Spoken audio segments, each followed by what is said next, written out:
African Americans have made Las Vegas home since the turn of the 20th century.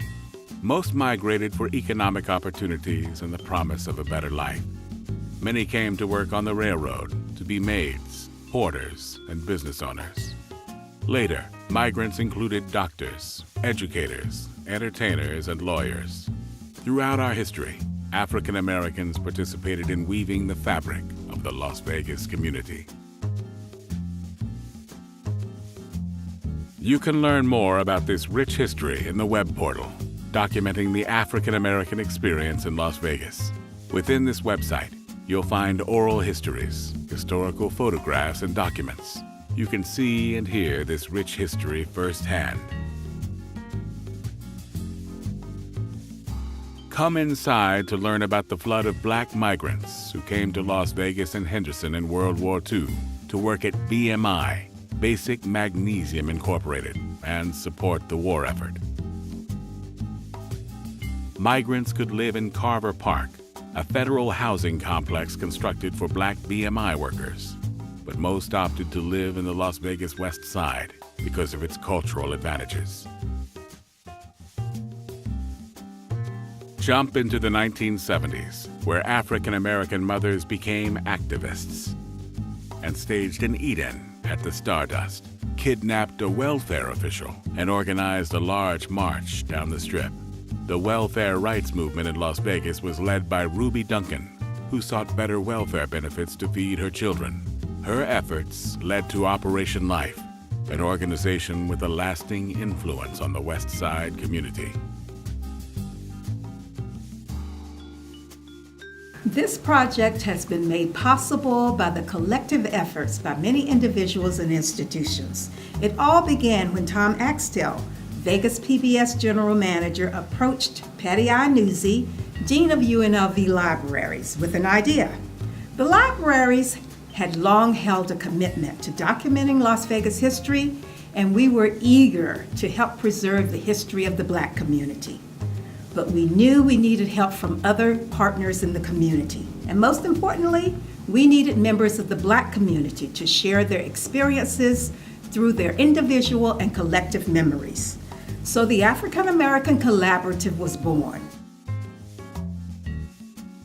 I am very proud to be a part of this project to bring light to our experiences and our contributions, our challenges and our victories.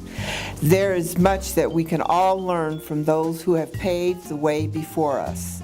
Visitors to this website will be able to contribute their photos and other historical documents, so the well of information will continue to grow. I know this portal will be an important historical resources for everyone and a source of pride and inspiration for our community. Local libraries, museums, and organizations have worked together to collect and contribute historical resources to the project. We have collected oral histories and filmed roundtable discussions in the studios at PBS. We held events in the community where we invited people to bring in their photographs for scanning. We depended on African American advisors to serve as bridges to the city's Black community. In my role as director of the Oral History Research Center at UNLV Libraries, I collected many oral histories in the Black community. They bring to life a mostly untold story of our city, not just for African Americans, but for everyone, from students and researchers to everyone in Southern Nevada and around the globe. Meanwhile, behind the scenes at UNLV University Libraries, a group of diverse talents began to develop this web portal, from a tangle of ideas to an organized, user-friendly website featuring hundreds of historical sources.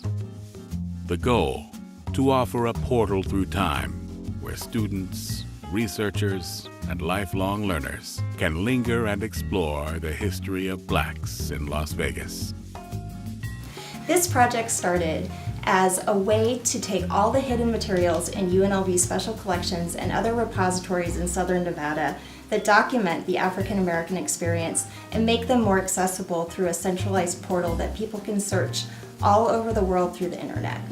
Well, one of the great things about this website is that we've taken all the oral history interviews that were conducted in person, and they've been transcribed so that every word of that interview is now searchable in a database online.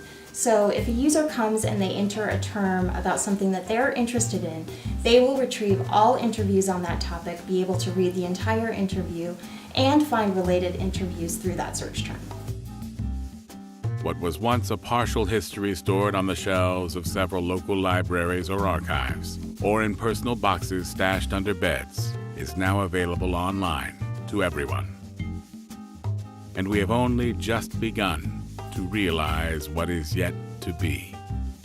It can grow with your participation. You can contribute your history to this portal, and you can visit, explore, and learn from the site.